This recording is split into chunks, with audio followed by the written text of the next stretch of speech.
Samajwadi party के senior नेता स्वामी प्रसाद मौर्य के बयानों के बाद बयानों पर विवाद जो है वो लगातार जारी है।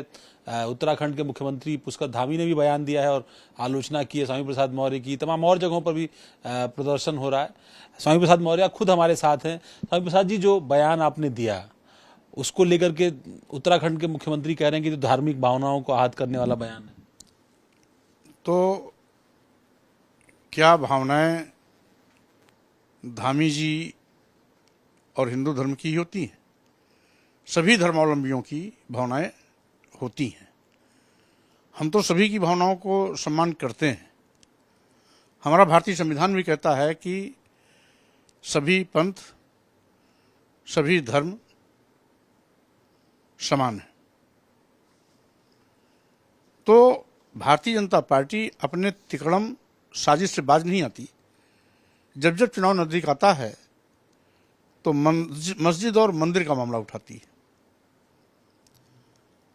बेहतर तो ये होगा कि 15 अगस्त 1947 के दिन जिस भी धार्मिक स्थल की जो स्थिति थी उसको यथास्थिति स्वीकार कर लोगों को देश में भाईचारा बनाए रखना चाहिए, संविधान का सम्मान करना चाहिए और साथ ही साथ यदि विवाद चलेगा तो विवाद का अंत नहीं होता। अगर मस्जिद बनाम मंदिर चलेगा या मस्जिद के पहले वहां मंदिर था, यह बात चलेगी, तो मंदिर के पहले क्या था यह भी बात उठेगा। क्योंकि इतिहासकारों ने इस बात के कई जगह साक्ष्य दिए हैं कि ज्यादातर हिंदू तीर्थ स्थल बौद्ध मठ को तुड़वा के बनवाए गए हैं। 8वीं शती तक बद्रीनाथ धाम बौद्ध मठ था। 8वीं शती में आदि शंकराचार्य ने इसे बौद्ध मठ से हिंदू तीर्थ स्थल बनाया था, बद्रीनाथ धाम बनाया था। तो अगर आज मस्जिद के पहले अगर मंदिर था तो मंदिर के पहले बौद्ध मठ भी था। बहस इस पर भी चलेगी। इसीलिए विवाद पर विराम देने के लिए मैंने सुझाव भी दिया, बीच का रास्ता भी दिया और इसीलिए आज ऐसे लोग जो दूसरों की भावनाओं को लगातार ठेस पहुंचाते रहते हैं, उनको अपनी भावना का ख्याल रहता है। भाजपा के लोगों की भावना भावना है, अन्य लोगों की भावना भावना नहीं है। और वो ये कह रहे हैं कि बद्रीनाथ में तो हिंदुओं की बड़े पैमाने पर आस्था है। वो समाजवादी पार्टी में भी हैं, बीजेपी में भी हैं, कांग्रेस पार्टी में भी हैं। एक बात और वो ये कह रहे हैं कि भाई आप तुलना कैसे कर सकते हैं, औरंगजेब ने जो है ज्ञानवापी में वहाँ जो आदि विश्वेश्वर का मंदिर था, विश्वनाथ मंदिर, उसको ध्वस्त किया था। अयोध्या में जो है वो भगवान श्री राम का मंदिर ध्वस्त करके बाबरी तामील की थी बाबर के समय। तो जब इस तरह का निर्माण हुआ तो क्या आप मानते हैं कि जो बद्रीनाथ या दूसरी जगह पर निर्माण हुआ तो हिंदू राजाओं ने या हिंदू आक्रमणकारियों ने जाकर के बौद्ध मठ तोड़ दिए और उनके बाद फिर अपना मंदिर या मठ जबरदस्ती बना दिया? स्वाभाविक रूप से आदि शंकराचार्य के नेतृत्व में बहुत से मंदिर तोड़े गए, बहुत से बौद्ध मठ तोड़े गए, मंदिर बनाए गए। इसके पहले भी कुछ राजा हुए हैं, हिंदू राजा, जिन्होंने मठों को तोड़ाने का काम किया था। इसलिए रही बात, भारतीय जनता पार्टी झूठ की कहानी बनाने में भी बहुत माहिर है। चूंकि आज तो माननीय सर्वोच्च न्यायालय के निर्णय से मंदिर मस्जिद का विवाद अयोध्या का हल हो चुका है, लेकिन इतिहास अगर खोजिएगा तो अयोध्या में न कभी बाबर गया था न उसका सेनापति गया था। इसलिए बाबर ने तोड़वाया, यह सच नहीं है। क्योंकि अब वो मामला शांत हो गया है, इसलिए उस पर मैं लंबी बहस नहीं करना चाहता। रही बात इतिहास और साक्ष्य बड़े पैमाने पर आज भी उपलब्ध हैं, जिसमें बद्रीनाथ धाम, केदारनाथ धाम, जगन्नाथ पुरी और साथ ही साथ तिरुपति बालाजी का मंदिर सहित दर्जनों ऐसे हैं जिसको आप खोजिएगा तो पाएंगे कि पहले बौद्ध मठ था, बाद में यहाँ पर हिंदू तीर्थ स्थल बनाए गए। हिंदू और बौद्ध में तो टकराव की स्थिति कभी बीच के एक समय में रही, पर आमतौर पर बहुत सौहार्दपूर्ण रिश्ता है। हिंदू बौद्ध स्तूपों में तमाम जगहों पर जाकर के दर्शन पूजन करते हैं। या इसलिए कि बौद्ध धर्म करुणा, मैत्री, बंधुत्व और न्याय में विश्वास करता है। वो हिंसा में विश्वास नहीं करता, वो अहिंसक होता है।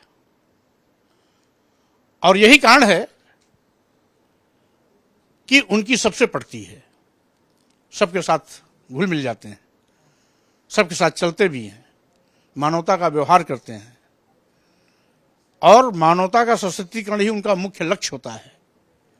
ज्ञानवापी को लेकर के आपने क्यों बयान दिया? इसलिए कि जब इतिहास की तह में जाइएगा तो बनारस में भी बौद्ध मठ तोड़े गए और इसीलिए मैंने कहा कि विवाद आगे न हो, इसलिए 15 अगस्त 1947 के दिन जिन भी धार्मिक स्थलों की जो स्थिति थी उसको यथावत मान लिया जाए, जिससे कि विवाद हमेशा हमेशा के लिए खत्म हो जाए।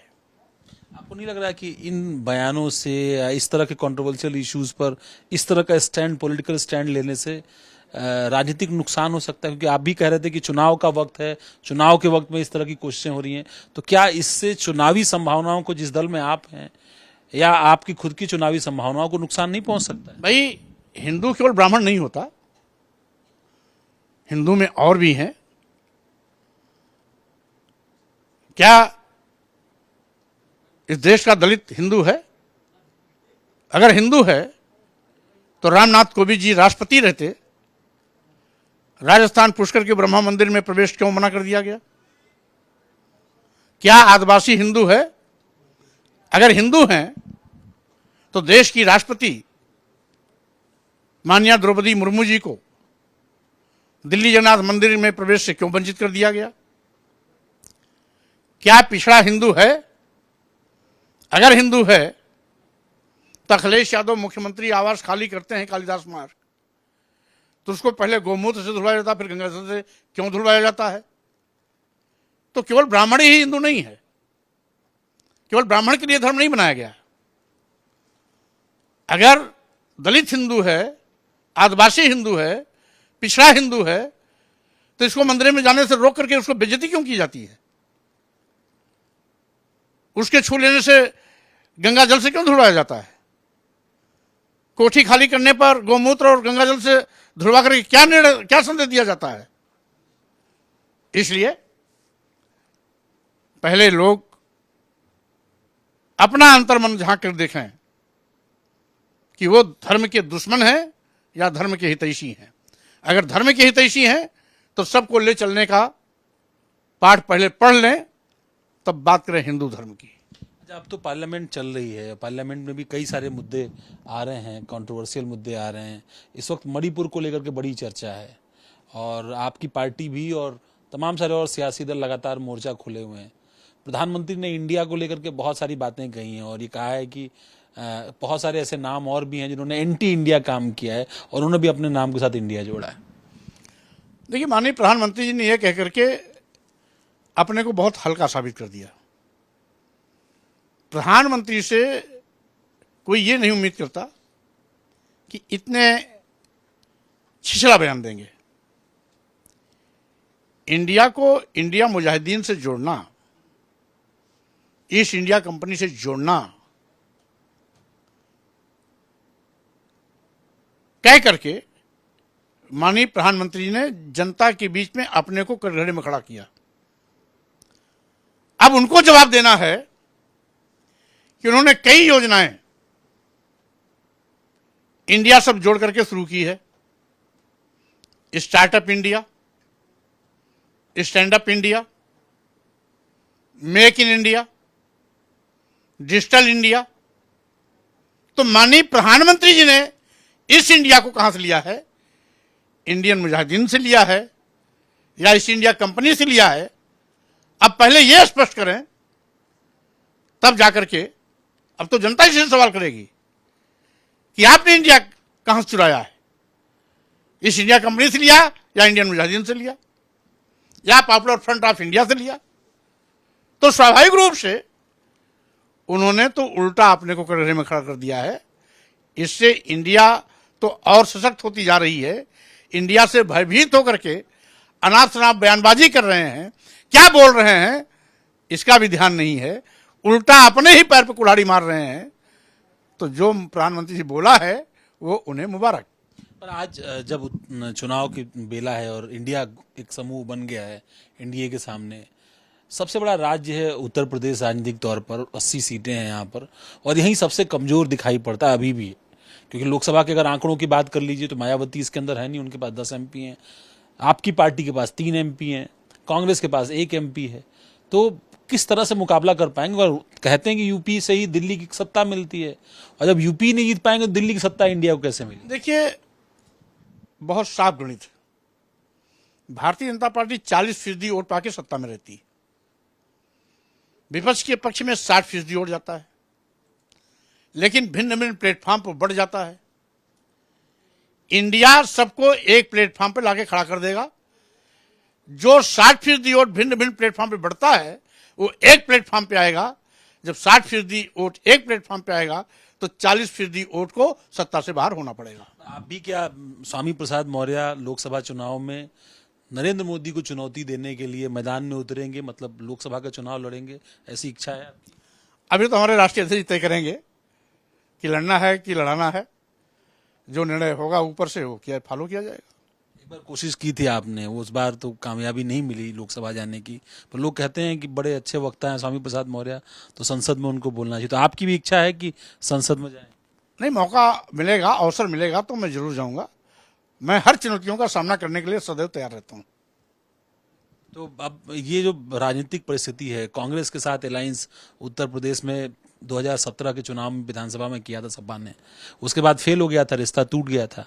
अब आप आरएलडी को ले रहे हैं, कांग्रेस पार्टी को ले रहे हैं, ये सीटों का बंटवारा कैसे होगा? क्योंकि कांग्रेस तो कम सीटों पर मानेगी नहीं और समाजवादी पार्टी ने कैडर बना रखा है चारों तरफ। ऐसा है, जब पटना की बैठक सकुशल संपन्न हो गई, 17 दल इकट्ठे हुए थे।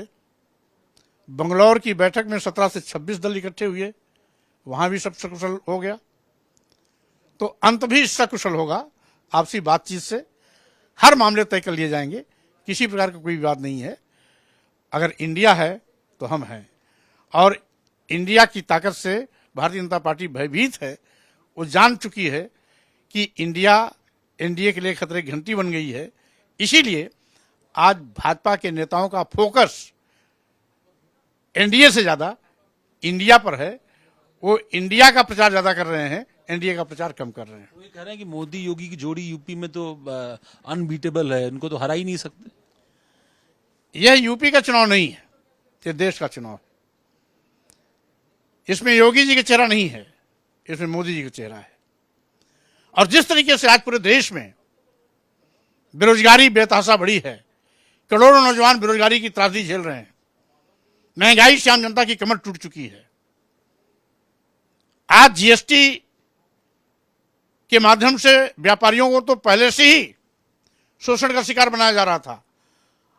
अब जीएसटी से संबंधित प्रकरण को ईडी को सौंपकर व्यापारियों के साथ भी बहुत बड़ा धोखा ये सरकार कर रही है। इसके साथ ही साथ लोकतंत्र को कमजोर करने के लिए भाजपा सरकार ईडी, सीबीआई, इनकम टैक्स का दुरुपयोग लगातार विपक्षी पार्टियों को कमजोर करने के लिए, विपक्षी पार्टी के नेताओं को बदनाम करने के लिए, विपक्षी पार्टी के नेताओं की आवाज को दबाने के लिए किया जा रहा है, जो दुर्भाग्यपूर्ण है। यही नहीं, अब तो देश पर भी खतरे के बादल मंडरा रहे हैं। ईस्ट इंडिया कंपनी कहने वाले भारतीय जनता पार्टी के नेता आज खुद ईस्ट इंडिया कंपनी बनकर देश को बेच रहे हैं। ईस्ट इंडिया कंपनी तो फिर भी अपने देश के प्रति वफादार थी, भारत को लूटकर पूरा खजाना इंग्लैंड में जमा करती थी, लेकिन यहां भारत को लूटकर पूरा खजाना अदानी और अंबानी की तिजोरी भरने में लगी हुई है। आज जिन सरकारी संस्थानों में नौजवानों को सरकारी नौकरी मिलने की उम्मीदें होती थी, उनकी उम्मीदों का गला घोटा जा रहा है, सरकारी विभागों को बेचा जा रहा है। देश के सारे बंदरगाह बेच दिए गए, एयरपोर्ट बेच दिए गए, एयर इंडिया बेच दिया गया, सारे रेलवे स्टेशन बेच दिए गए, कई दर्जन ट्रेनें बेच दी गई, यहां तक कि LIC जैसी बड़ी संस्था जिसमें लाखों लाख लोग काम करते हैं उसको भी बेच दिया गया। और ये तो भी शुरुआत है। अगर देश की जनता ने धोखे से, भूल करके, गलती से भी इनको मौका दे दिया तो बचा हुआ सरकारी विभाग एक एक करके मोदी जी सब प्राइवेट उद्योगपतियों के हाथे बेच देंगे। हमेशा हमेशा नौजवान सरकारी नौकरी के लिए तरसेगा। इसीलिए आज देश बचाना है तो भाजपा हटाना है, लोकतंत्र बचाना है तो भाजपा हटाना है, संविधान बचाना है तो भाजपा बचाना है, क्योंकि संविधान प्रदत्त अनुसूचित जात, अनुसूचित जनजात और पिछड़ों के आरक्षण को भी यह सरकार निष्प्रभावी करती जा रही है। वोट लेने के लिए दलित, आदिवासी, पिछड़े, हिंदू, और जब आरक्षण की बात आती है, अधिकार की बात आती है, सरकारी नौकरी की बात आती है, तो दलित, आदिवासी, पिछड़े इनके दुश्मन बन जाते हैं। और यही कारण है कि संविधान प्रदत्त आरक्षण का भी ये गला घोंट रहे हैं। इसलिए आज मकसद है संविधान बचाना, लोकतंत्र बचाना, देश बचाना और भारतीय जनता पार्टी की 24 में विदाई करना और भारतीय जनता पार्टी को सत्ता से हटाना। एक आखिरी सवाल है, जिन साथियों को लेकर के आपने उत्तर प्रदेश में बीजेपी के खिलाफ माहौल बनाया था, चाहे दारा सिंह चौहान हो, ओम प्रकाश राजभर भी बाद में साथ में आ गए थे, धर्म सिंह सैनी हो, वो सब एक एक करके छिटकते गए। धर्म सिंह सैनी बीजेपी के में शामिल होने के वर्ज पर हैं। इसके अलावा दारा सिंह चौहान ने इस्तीफा देकर के ज्वाइन कर लिया। ओम प्रकाश राजभर गठबंधन में NDA के चले गए। तो जिस कुनबे को जुटा करके आपने 36% वोट जो समाजवादी पार्टी को कभी नहीं मिला था वो दिलाने में कामयाबी पाई थी, वो कामयाबी तो अब बीजेपी कह रही है कि जिस पूर्वांचल में आपने चुनौती ज़्यादा दे दी थी उस पूर्वांचल में तो सारा समीकरण हमने सेट कर लिया। निषाद भी साथ में है, अपना दल भी साथ में है और अब राजभर भी साथ में है। डूबती नैया पर जो भी सवारी करता है वो डूबता है। भाजपा की विदाई के साथ साथ इन सबका अंत होगा। धन्यवाद। ये थे स्वामी प्रसाद मौर्य, समाजवादी पार्टी के सीनियर नेता, और लगातार चाहे जो ज्ञानवापी मंदिर मस्जिद को लेकर के जो विवाद चल रहा है उसको लेकर के मुद्दा हो, बद्रीनाथ को लेकर के मुद्दा हो, जो विवाद शुरू हुआ है उस पर अपना पक्ष देते हुए और बार बार ये बात दोहराते हुए कि जो विवाद है इसका अंत होना बेहद जरूरी है, वरना राजनीति में जो तमाम सारे लोग जिनको आम जनता कहते हैं और उनको जो लाभ पहुंचना है उससे कहीं ना कहीं वो वंचित रह जाएगी और राजनीति इसी तरीके से धर्म को आगे बढ़ा करके, भड़का करके कहीं ना कहीं सियासत करती रहेगी। विलियम रोशन का अवनीश विद्यार्थी, लखनऊ, भारत 24।